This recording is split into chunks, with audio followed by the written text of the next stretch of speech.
eo amin'izay resaka tsy fahasalamana izay hatrany dia mikarakara tolo-tanana ny fikambanana AJJM na ny association des jeunes journalistes de Madagascar amin'ny talata fa 17 ny volana May ho avy izao entina hanampiana any Andry Ratovo mpanao gazety malagasy ny aretiny vola ho fanampiana azy ireo fitsaboina tanterana no tanjon'ny hetsika. Andry Ratovo izay tratra tsy fahasalamana eo amin'ny resaka aretiny vola ny fianakaviany moa tena metraka fa efa tena ilay stady efa farany zany ny aretina mahazo azy dia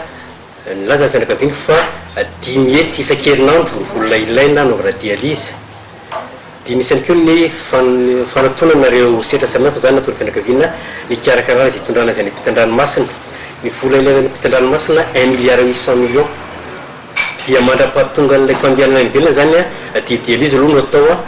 dia koa ny fanangonam-bola ka nanaovana izy ireo antsoavo ho amin'ny malala-tanana dia izay no atonga amin'ny AJJM natateraka ilay hoe atelo izay atao tsy amin'ny talarangasana analakely ny talata tontolo andro avy izao manompo ny 9 ora maraina ka hatramin'ny 5 ora hariva.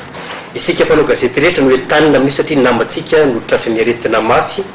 dia entany ihany koa zany ireo mpiandraikitra ny serasera ny ny androm-panjakana rehetra ny mpiandraikitra ny serasera ny ministera ny mpiandraikitra ny serasera ny misehatra samihafa mba hifametanana amin'ny namantsika Andry Ratovo satria raha ny namana Andry Ratovo dia verina fa nahavita be teo amin'ny sehatry ny asa fanaovana gazety dia rariny kosa raha toa ka misy izay fanohanana ny antso atao amin'ny namantsika izay zany.